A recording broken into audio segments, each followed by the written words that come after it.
मित्रमैत्रिणींनो नमस्कार. पुन्हा एकदा तुमचं स्वागत आहे.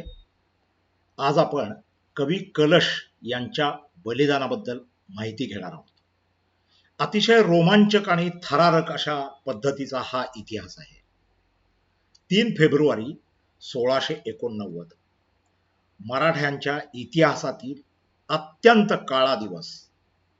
संगमेश्वर जवळ झालेल्या भयंकर लढाईमध्ये संभाजीराजे आणि कवी कलश हे दोघेही मुघलांच्या हाती जिवंत सापडले. त्यांना गिरफ्तार करून औरंगजेबाच्या भीमा नदीच्या तीरावर असलेल्या पेडगाव इथल्या लष्करी छावणीत आणण्यात आलं. औरंगाबादच्या लष्करी छावणीत नेमक्या काय काय घडामोडी घडल्या याबद्दल मराठी साधनांमध्ये माहिती मिळत नाही. मात्र याबद्दलची निश्चित आणि तपशीलवार माहिती फारसी साधनांमध्ये मात्र व्यवस्थित सापडते. हा इतिहास सांगत असताना औरंगजेबाचा दरबारी इतिहासकार साकी मुस्तैद खान हा छावणीमध्ये स्वतः हजर होता आणि त्यानंच औरंगजेबाचं चरित्र मासिरे आलमगिरी हा त्याचा प्रसिद्ध ग्रंथ आहे. मोहम्मद हाशिम खान खाफी खान यानं लिहिलेला तारीख ए खाफी खान हा ग्रंथ सुद्धा प्रसिद्ध आहे. आणखी एक मुघल इतिहासकार आहे, त्याचं नाव आहे ईश्वरदास नागर.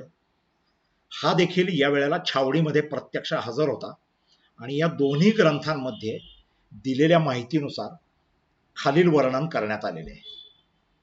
15 फेब्रुवारी 1689 ला लष्करी छावणीमध्ये या दोघांचीही धिंड काढण्यात आली आणि दुसऱ्या दिवशी म्हणजे 16 फेब्रुवारी 1689 रोजी छावणीतल्या औरंगजेबाच्या दरबारात त्यांना उभं करण्यात आलं.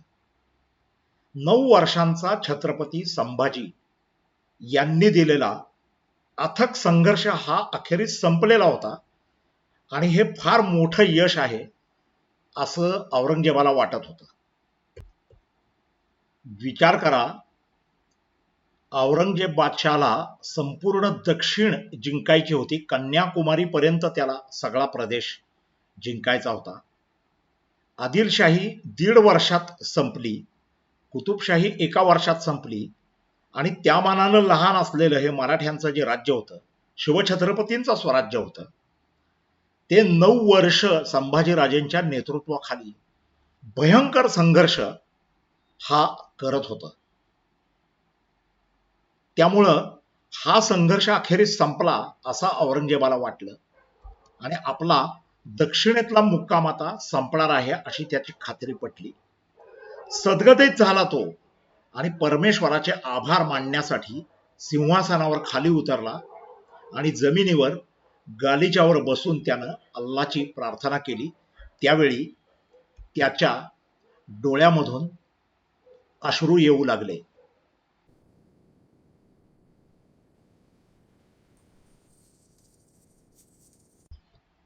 पहा किती भयंकर प्रसंग आहे.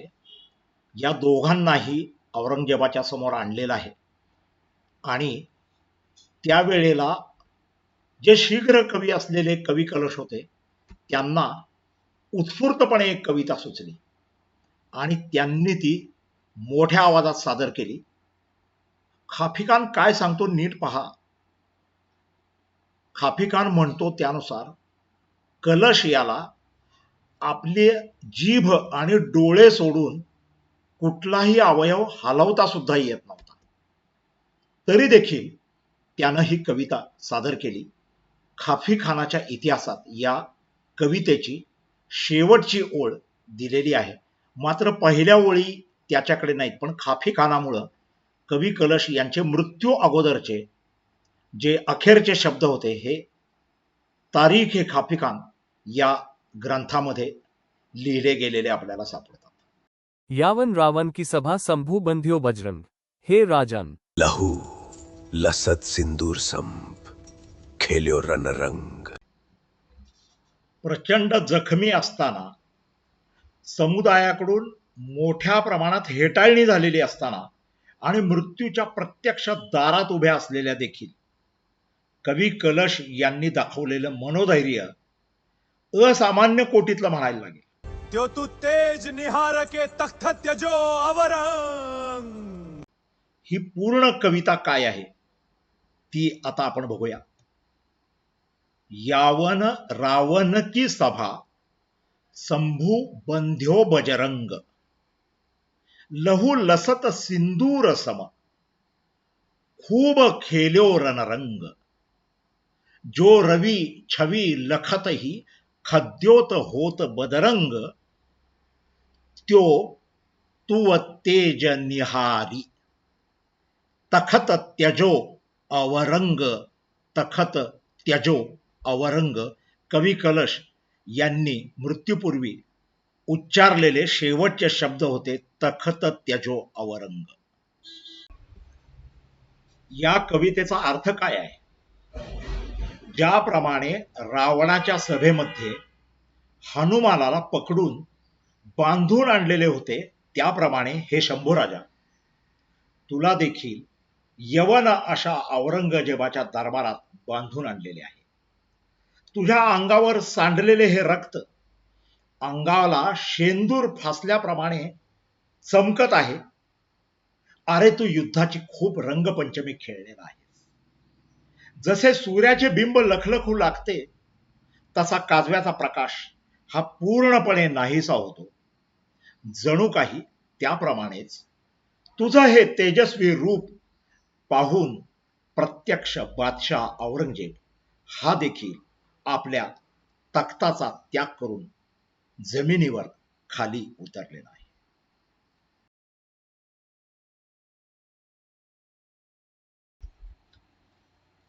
कवी कलशचे हे अखेरचे अतिशय धाडसी बोल ऐकल्यानंतर त्याच दिवशी रात्री त्याची जीभ कापण्यात आली. कवी कलशच्या आयुष्यातील त्याचे हे अखेरचे शब्द होते आणि ते शब्द होते तखत त्यजो अवरंग. कवी कलश किंवा कब कलश किंवा कबजी ही एकाच व्यक्तीची अनेक नावं आहेत. कवी कलश हे छत्रपती संभाजीराजांचे अत्यंत विश्वासू असे मंत्री होते. ऐतिहासिक पुरावा पाहिला तर डिसेंबर 1683 साली संभाजीराजांनी त्यांना कुल एख्तियार हा किताब दिलेला होता. याचा अर्थ ते मुख्य कारभारी म्हणून काम करत होते. त्यांच्याकडे मुलकी प्रशासन आणि न्यायदान ही खाती होती. आवश्यकतेनुसार कलश हे लष्करी मोहिमा देखील पार पाडत होते. कलश हे उत्तम दर्जाचे कवी होते आणि त्यांना संस्कृत आणि हिंदुस्थानी ब्रज भाषेतल्या कविता अवगत होत्या. त्यांना कवींचे कवी म्हणजेच छंदोगामात्य असा किताब स्वतः संभाजीराजांनी दिलेला होता. किंबहुना अष्टप्रधान मंडळामध्ये छंदोगामात्य हे नवीन पद संभाजीराजांनी तयार केलेलं होतं. प्रणाम महाराज. मित्रांनो, कवी कलश हे काही अचानक असं आकाशातून टपकलेलं व्यक्तिमत्व नाहीये. उत्तर प्रदेशमधला उन्नाव इथं त्यांचा जन्म झाला आणि त्यांचं पुढचं शिक्षण बनारसमध्ये झालं. ते बनारसमध्येच राहत होते. कवी कलश यांचा पहिला संदर्भ आपल्याला शिवाजी महाराज आग्र्यामध्ये कैदेत होते त्यावेळचा राजस्थानी बातमीदार परकलदास याच्या पत्रात सापडतो. आणि हे पत्र ऑगस्ट 1666 सालचं पत्र आहे. मुघल इतिहासकार खाफी खान आपल्या इतिहासात सांगतो की शिवाजी महाराजांना आग्र्याहून सुटल्यानंतर त्यांनी त्यांचा मुलगा संभाजी यांना त्यांचे कुलोपाध्याय असलेले कब कलश यांच्याकडे ठेवले. हा खाफी खानाचा संदर्भ आहे. आणि त्यानंतर तो मुलगा तिथून महाराष्ट्रात परत आणला गेला. ह्याचा अर्थ सरळ आहे की कवी कलश हे शिवाजी महाराज आणि संभाजीराजे या दोघांशीही राज्याभिषेकाच्या आधीच कित्येक वर्षापासून संबंधित होते. कवी कलश या उत्तर भारतीय कनोजी ब्राह्मण असलेल्या व्यक्तीनं छत्रपती संभाजीराजांना अखेरच्या क्षणापर्यंत साथ दिली आणि त्यांच्या सोबतच त्यांचाही मृत्यू झाला, त्यांनी तो मृत्यू कवटाळला, हा इतिहास आहे.